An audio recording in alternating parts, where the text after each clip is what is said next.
grace and generosity. You have truly shown me a favor in many ways I could never have imagined. This scholarship is a testament of His love and faithfulness. It's amazing to think about how much we've learned and grown since the first day of school. To our wonderful teachers, thank you for your dedication.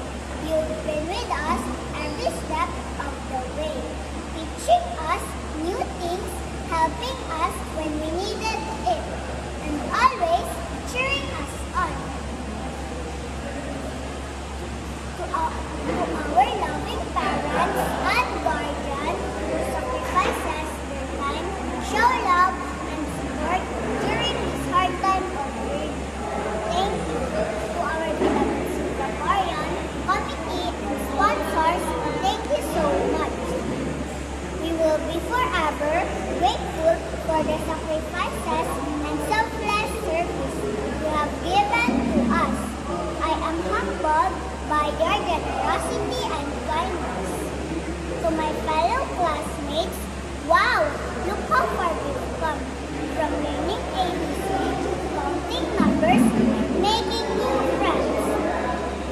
As we move on to the next chapter, let's remember the lesson that we've learned here in kindergarten.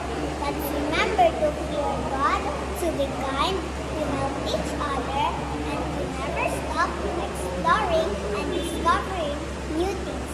To God be all the glory. Once again,